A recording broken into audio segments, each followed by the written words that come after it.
Coba kita lihat apa yang dikerjakan si Alpariji.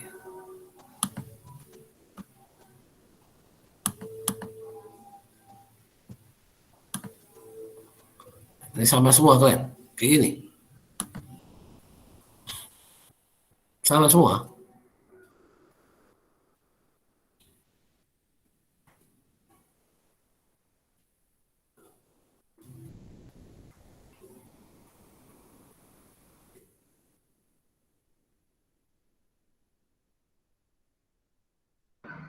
Rahma Pak, agak beda sedikit. Nggak beda sedikit. Angkanya sama. Saya Pak hitung semua Pak dari tahun 2003 sampai 1999 Pak. Terus buat tabel baru lagi gitu Pak. Setelah dihitung persenannya gitu Pak. Iya. Jadi gini, yang kamu kerjakan duluan, yang kamu cari duluan itu apa coba? Yang diminta apa? Yang diminta kan sebenarnya ini nih. Ini data 2004. Ya kan? Ini data 2004 ini. Kita mau membuat beban kerugian piutang tak tertagihnya dengan saldo awal yang sudah ditetapkan sebesar 30.697. Nah, adalah data di 5 tahun terakhir datanya seperti ini. Untuk yang 0 sampai 30 ada 0,5%, ada 31 sampai 60 ada yang 1%. Nah, terus kan gitu. Nah, yang mau kita cari berapa yang 0 kalau untuk 2004 yang 0 sampai 30 hari ini berapa persen? Kan gitu. Lalu setelah dihitung ini dapat 0,58. Ya, Alfari. Mana orang? Iya, Pak. Ini 0,58 untuk 0 sampai 30. Ini yang tahun berapa nih? Ini yang tahun 2004 ya, 2000 terakhir, 416.200. Ini 196.100 dikali 1% ini dapatlah dia. Nah, ini udah benar. Memang seperti ini dia. Makanya yang saya kirim itu pun modelnya seperti ini. Hanya saja jurnalnya tunggu. Pak, ini yang biaya kerugian piutang harusnya piutang ya, Pak? Salah ya? Biaya kerugian piutang tak tertagih pada cadangan piutang tak tertagih itu kan ini kan sudah di jurnal di awal. Nah, ketika yang gini loh, anggaran misalnya, anggaran ataupun prediksinya biaya kerugian piutang tak tertagih itu sudah di jurnal di awal dengan nilai 30.697 di debit, kreditnya cadangan kerugian piutang 30.697. Lalu kita hitung lagi di akhir periode. Kamu buat jadi seperti ini, dapatlah di angka 28803 ya. Berapa ini Alfarji? Angkamu pun apa? Iya, Pak. Agak meleok-leok sih. Nah, coba apakan sedikit. Ini kan mungkin orangnya apa ini? Orangnya agak meleok-leok. Janganlah. Kuat kita ya kan, lurus-lurus. Agak lurus sedikit. Ya kan? 28803. Nah, perhitungan terakhir 28803 yang sudah dicadangkan 30.697, maka ada selisih 1894 1.800. Nah, ini karena di awal sudah kita buatkan 30 tapi kenyataannya dari hitungan 28, tentu itu harus biaya kerugian piutang tak tertagihnya harus Dikurangi. Saya ulangi. Kalau dari awal kita sudah buat 30 biaya kerugian piutang tak tertagihnya kita sudah buat di awal 30.697. Lalu hasil perhitungan akhir ini 30.697 ini munculnya di akhir November atau malah di Januari awal, di akhir Desember tahun lalu. Kan gitu kan? Di akhir Desember 2004 lalu kita hitung nilainya 28803. Ada selisih 1.894. Nah, ketika biaya kerugian piutang tak tertagihnya yang di awal kita bikin 30, lalu kita hitung terakhir 28803, maka biaya kerugian piutang tak tertagihnya itu kita kurangi, ya kan? Kita kreditkan senilai 1.894. ya seperti ini memang. Ini tidak benar. Ya kan, seperti inilah dia. Ya kan, cadangan kerugian piutang tak tertagih, cuman ya tulisannya aja lah begini, dan buru-buru dia. Ya kan, ya udah benar seperti ini. Ya kan. Kalau kamu lihat pun yang saya kirim di Sipadi, ya kayak gini juga hitungannya, cuman tabelnya aja modelnya berbeda. Jadi kalau kalian menghitungin yang tahun-tahun sebelumnya, Rahmah, itu namanya kamu istilahnya gimana bilangkannya? Itu bunga-bunga aja itu. Yang angka tahun 2000 sampai 2005 tahun terakhir itu, yang angka rupiahnya ya. Yang angka rupiahnya itu hanya bunga-bunganya saja, Rahma. Yang kita butuhkan adalah persennya.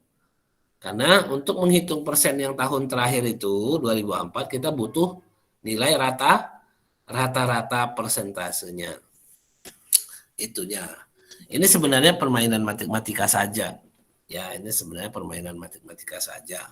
Yang bentuk realnya dalam aging schedule atau piutang tak tertagih itu nanti saya kasih juga nilainya atau soalnya. Apakah nanti di tes 3? Karena kita segera mungkin tes 3 bulan ini supaya bisa materi aging schedule ini. Jadi aging schedule itu dihitung dari bukti transaksi ya. Jadi kita dapatkan berapa lama dia masuk kategori berapa lama itu dihitung dari jatuh tempo dia harus bayar, kan gitu kan. Berapa lama dia belum bayar? Misalnya gini loh. Itu kwitansi tanggal 1 Oktober 2021. Kita mau buat laporan sekarang tanggal 2 November. Dia jatuh temponya tanggal 1 November. Kan gitu kan? Karena kwitansinya tertanggal 1 Oktober. Kwitansinya tertanggal 1 Oktober, dia harusnya bayar tanggal 1 November. Di tanggal 2 November, dia belum bayar. Berarti dia masuk ke kategori yang mana? Masuk kategori yang 0 sampai 30 hari. Kan gitu. Dia sampai 1 sampai 30 hari. Dia terlambat 1 hari. Tapi dia masuk ke kolom yang 1 sampai 30 hari. Apanya, Pak? Nilai piutangnya, rupiahnya. Sampai ke situ. Hanya. Nah, sekarang ketika di akhir, udah kita kumpulin lah. Kan nggak satu transaksi aja kan. Ada beberapa transaksi, kita kumpulin lah dia data-data itu. Kita kelompok-kelompokkan lah dia. Ada yang di kelompok 0 sampai 30 hari, 1 sampai 60 hari kan 30 sampai 60 hari, 60 sampai 180 hari atau 120 hari, 120 hari ke depan ke atas. Nah, kita kelompok-kelompokkan berdasarkan hitungan kita tadi. Dari tanggal jatuh tempo sampai yang dia janjikan sebulan. Nah, hitungnya itu setelah itu. Kita sekarang di mana gitu? Sekarang di tanggal berapa? Sekarang di tanggal 2, berarti dia sudah masuk. Nah, kalau dia kwitansinya tanggal 1 Januari 2021, kan gitu. Udah lewat berapa? Kita mau buat laporan sekarang. Berapa bulan dia sudah terlambat? 1 Januari dia harus bayar 1 Februari. Kita hitungnya dari mana? Dari Februari itu. Februari, Maret, April, Mei, Juni, Juli, Agustus, September, Oktober. Nah, Oktober udah 1 bulan habis. Udah 9 bulan dia terlambat. Kan gitu. Dia sudah 9 bulan dia terlambat. Masuk ke kategori mana? Itu mah 9 kali 30. Berapa 9 kali 30? 200. Berapa 9 kali 30? 270, Pak. 270 hari. Ya, masuklah dia ke kategori yang lebih besar dari 120 hari. Nah, itu dia.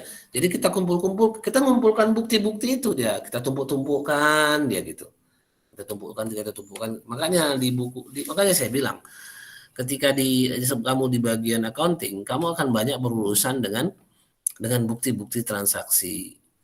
Jadi ketika kamu mengklasifikasikan dia berdasarkan aging schedule, maka kamu akan hitung dari tanggal jatuh tempo sampai tanggal mau buat laporan sekarang, nah dia ada berapa hari. Itu cara hitungannya ya.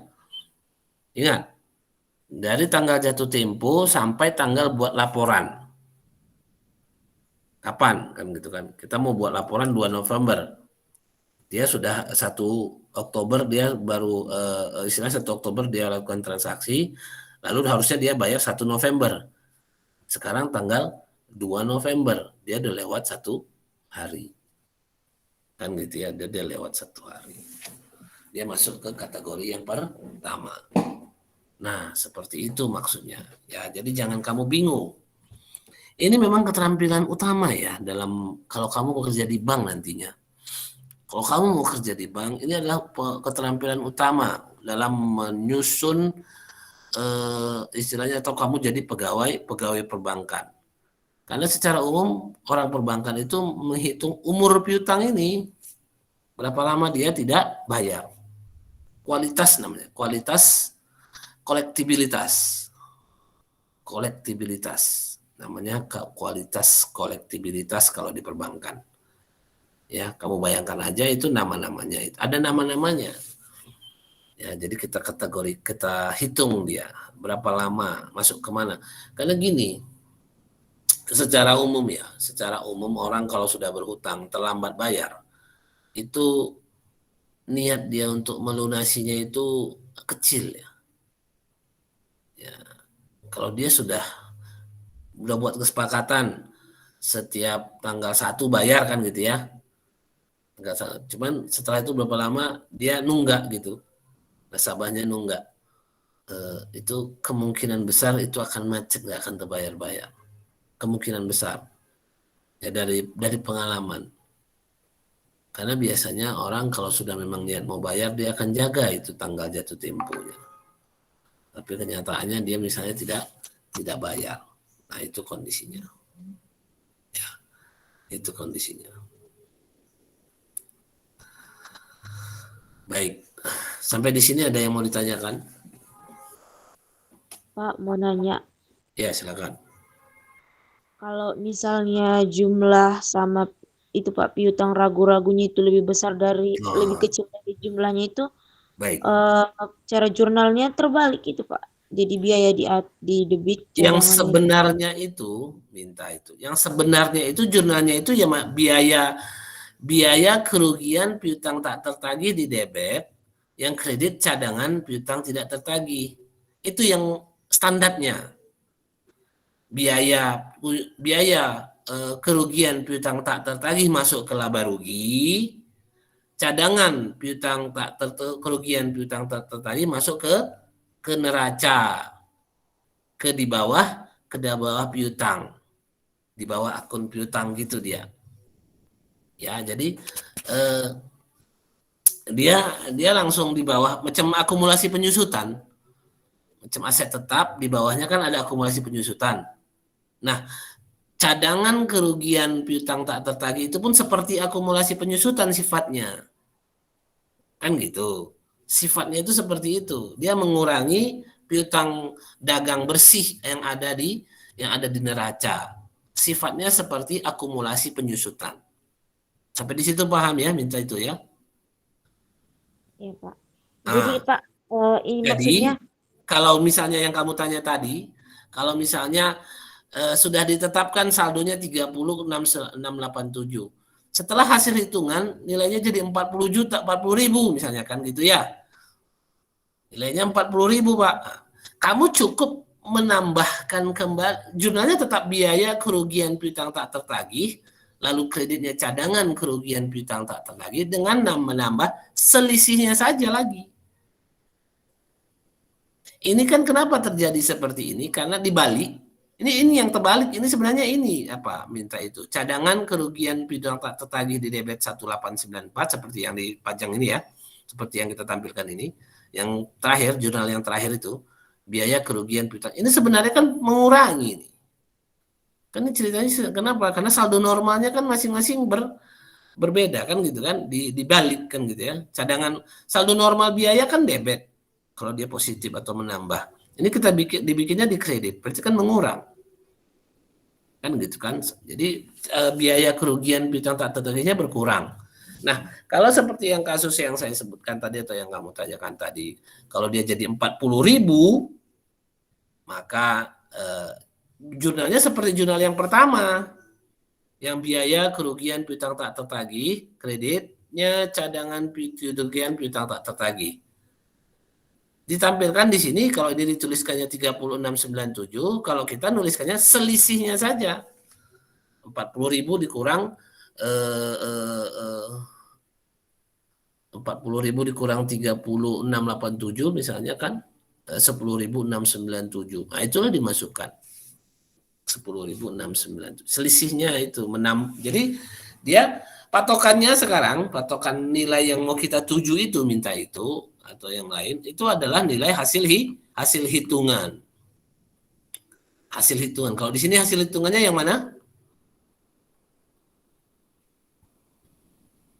Yang 28803, Pak.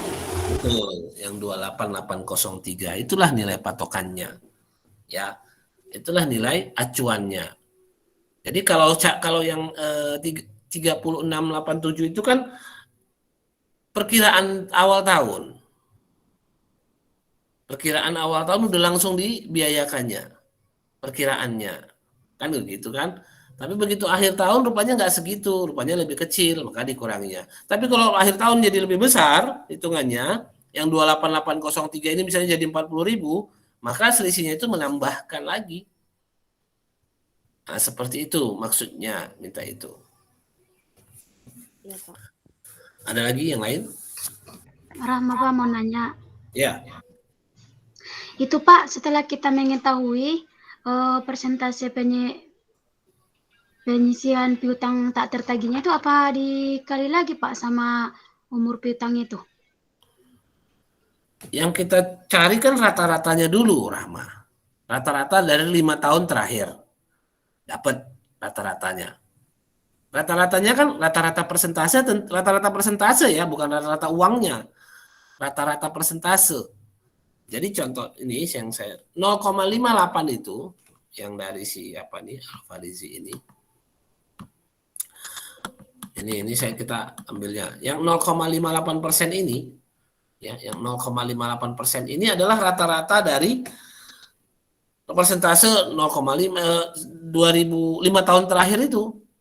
Coba kamu jumlahkan macam di ini jumlahkan dibagi 5. Nah, angkanya ini dia 0,58. Karena dia rata-rata persen, tentu dia hasilnya pun persen juga. Nah, persen itulah kita kalikan dengan piutang yang tak tertagih untuk periode 0 sampai 30% tahun 2004. Nilainya 41 berapa nih? 416 200 ya. 200. Nah, itulah dia. Jadi bukan dikalikan lagi ke persen lagi gitu. Jangan dibolak-balik lagi, Rama ya. Intinya dari soal seperti ini kamu harus dapatkan persentasenya. Karena dia bilang rata-rata, ya ambil dapatkan dulu lah rata-rata 5 tahun terakhir, baru kamu kalikan ke nilai uang yang di tahun tersebut.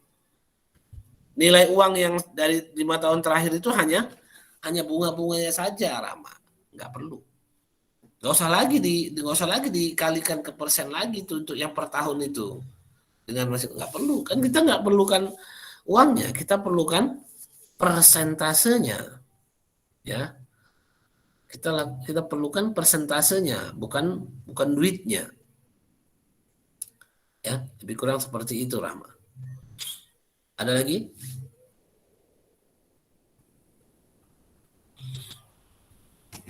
Ada lagi kira-kira? Baik, kalau tidak ada sih, saya kira seperti ini. Nanti tunggu aja soalnya untuk menentukan umur piutang berdasarkan transaksinya. Ini berdasarkan data 5 tahun terakhir. Nanti kita akan buat soal berdasarkan transaksinya. Oke, sebelum juga kita saya tetap dari semester 1 sampai sekarang saya tetap coba motivasi kalian. Bagi yang masih bisa ataupun ada peluang untuk membuatkan laporan keuangan asli dari bisnis asli, usaha asli, saudara-saudara kamu, ataupun family, ataupun tetangga, ataupun siapa itu, sebenarnya ini adalah selaras dengan program MBKM itu. Merdeka Belajar Kampus Merdeka. Sebenarnya kamu harus 3 semester kerja di ataupun magang di lapangan, ya, supaya kamu bisa mendapatkan ilmunya asli langsung. Nah, ini saya kasih tawaran untuk kalian, ya kan, masih ya, kalau masih ada peluang untuk kamu menyusunkan laporan keuangan, usaha, organisasi, apapun itu, organisasi ya, organisasi, usaha, bisnis, kalaupun usaha pribadi pun boleh. Kalau kamu mau buatkan pembukuannya, ya kan, kalau dia bersedia, kalau pemiliknya bersedia untuk kamu membuatkan pembukuannya, tentu konsekuensinya dia ngasih data ya. Dia kasih data lah, supaya bisa kita jurnal. Kan gitu kan? Kalau dia bersedia, lalu tentu ujungnya dia harus kasih data. Maka untuk 2 bulan terakhir ini, ya kan, kalau kamu sudah dapat sebulan pun bisa ya, mudah-mudahan, nggak usah besar. Kita bikin laporan keuangannya jangan setahun lah, ya kan, artinya janganlah banyak-banyak kali datanya, data awal, data transaksi 1 bulan, baru kamu buatkan laporan keuangan bulan tersebut. Itu kalau memang dia usahanya kecil atau besar kan gitu kan. Ya tergantung lah, nanti tinggal kita komunikasikan aja. Kalau kamu sudah dapatkan itu, saya yakinkan nilai kamu aman. Ya, untuk semester ini saya yakinkan nilai kamu aman. Dengan nilai maksimal tentunya ya. Kamu akan dapat nilai maksimal untuk pelajaran akuntansi keuangan kalau kamu bisa mempraktekkannya di usaha bisnis yang real. Tentu dengan bantuan saya, kamu bisa komunikasi ke saya. Apa saja yang harus diperlukan, bagaimana caranya. Ya, kita ada grup WA, kita ada kasih informasi ke saya. Pak, saya ada uak saya ada usaha, misalnya nih, usaha jual ayam.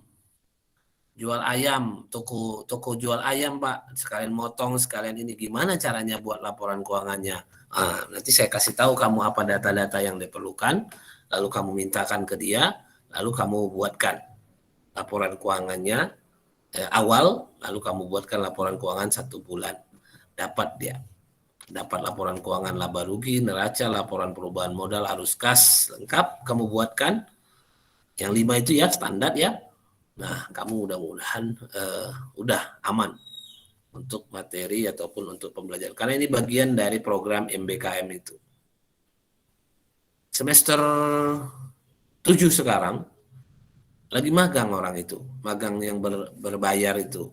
Mereka dibayar magang, kasih duit kan. Tapi yang sedihnya tidak sinkron dengan mata kuliahnya. Ya, tidak sinkron dengan mata kuliah. Saya ngajar semester 7 komputer akuntansi. Mau menilai mahasiswa magang yang bagian penjualan marketing dia. Dia megang komputer aja enggak di sana. Gimana saya bisa nilai? Ya, gimana saya bisa kasih penilaian? Apalagi itu ajaib kalau kamu bisa ditempatkan di bagian akuntansi ya.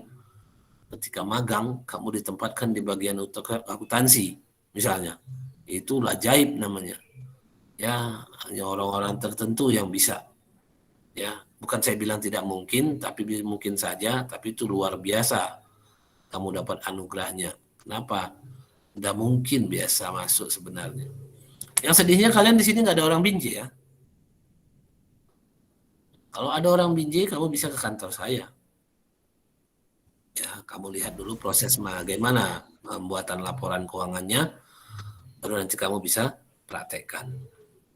Di sini ada karyawan saya, tapi ya karyawan saya udah mau mulai ini nih, udah mau melahirkan.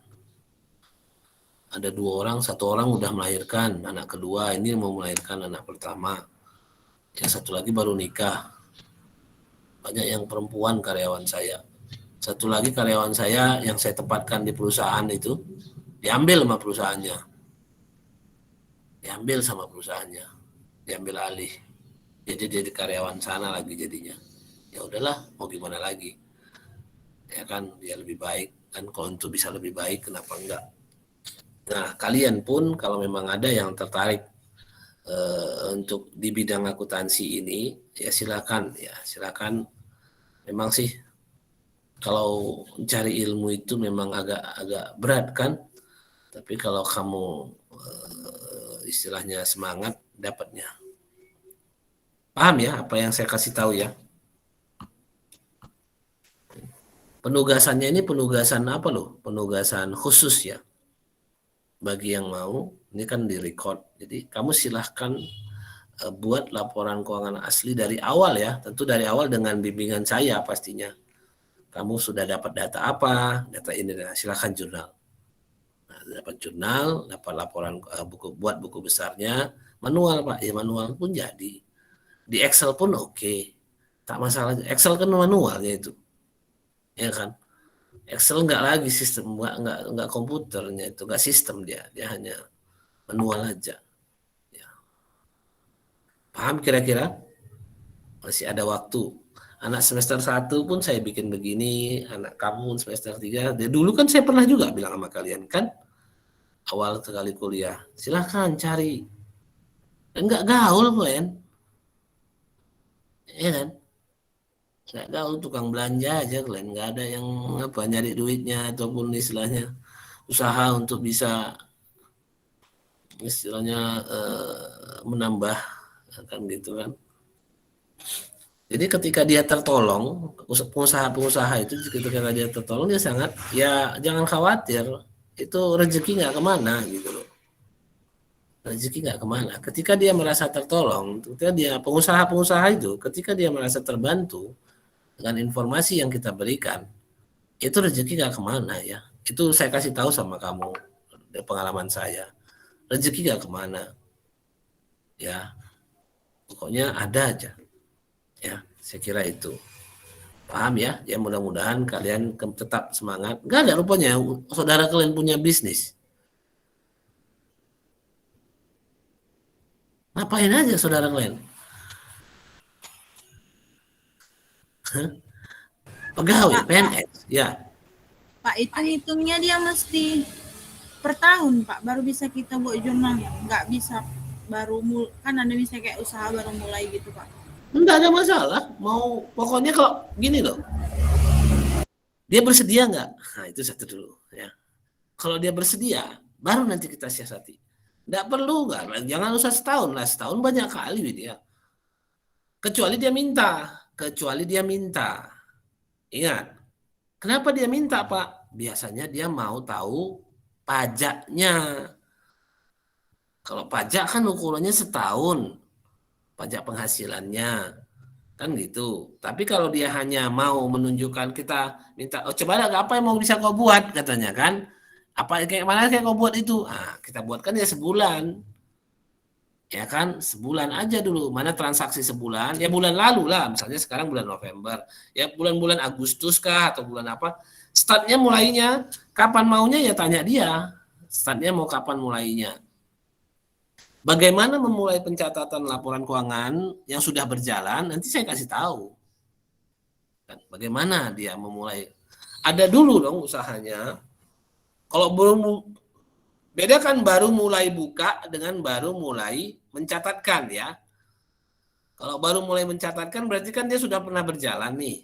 Udah lama berjalan, lalu baru mau dicatatkan. Mulai bulan berapa? Silakan tanya dia. Maunya mau mulai bulan berapa? Kan gitu ya, bisa aja kita atur kan gitu. Nah oke, bulan Agustus lah atau bulan Juli lah kau mulai biar enak, tengah tahun kan gitu kan, semester awal boleh. Mana datanya? Baru kita tanya datanya. Mana datanya? Apa datanya? Nanti baru saya kasih tahu. Paling tidak kamu dapat rekening banknya. Itu kamu dapat bukti-bukti pembeliannya. Kalau nggak dapat bukti penjualannya, ya sudah. Kadang-kadang dia kan nggak buat bukti penjualan. Dia nyimpan bukti pembelian. Dia nggak nyimpan bukti penjualan. Kadang-kadang ada yang nyimpan bukti penjualan. Kenapa? Karena ada piutangnya. Jual dia secara kredit, tentu dia ada piutang kan gitu. Biasanya bukti penjualan disimpannya tuh supaya bisa nagihkan ke orangnya jelas. Kan gitu kan? Atau dicatatnya paling tidak kan di buku-buku apanya itu, buku-buku saktinya itu. Kalau di kedai sampah itu ada buku saktinya itu ya kan? Buku-buku piutang, buku-buku tagihan yang utang-utang tuh nampak tuh di situ. Nah, itu bisa kamu ambil aja, kamu foto, baru kita diskusikan seperti apa caranya membuat laporannya dari awal. Ya, itu enggak susah kok. Ya, pokoknya bisa. Kecuali satu, kamu mau, yang kedua ada yang bersedia. Dua itu saja. Kalau kamu mau, dan yang kedua ada yang bersedia, orangnya ada yang usahanya ada yang bersedia, baru itu jadilah itu. Yang sedih kan kamu mau, dia nggak bersedia. Atau dia bersedia, kamu nggak mau. Nah udah, nggak kena. Kan gitu kan. Itu nanti saya yakinkan ke kamu, nilai kamu pastinya maksimal untuk semester ini. Kalau kamu bisa mendapatkan itu. Ya. Jadi bisa kita praktekkan sekaligus. Yang transaksi-transaksi, kas kecil, rekonsiliasi, bisa langsung kita praktekkan. Ya. Bisa langsung kita, tentu dengan kualitas ataupun dengan kondisi yang ada ya, nggak yang pastinya kalau dia usahanya kecil-kecilan ya tentu apa yang ada aja datanya, kan gitu kan, nggak bisa kita Pak harus ada nih apa begini, harus ada bukti-buktinya transaksi semua harus ya. Kalau dia cuman kasih kertas saja, kertas lembar atau apa ya sudah terima aja lah, ya memang begitu. Kan gitu kan, memang begitu yang adanya, mau bagaimana lagi. Ya, itu kondisinya. Ya, saya ingatkan kembali masih ada waktu, segera coba. Ya, diskusikan juga sama saya nanti di grup kalau memang ada. Saya kira itu kita akhiri kuliah hari ini dengan membaca hamdalah. Alhamdulillah. Alhamdulillahirrahmanirrahim. Alhamdulillah. Assalamualaikum warahmatullahi wabarakatuh.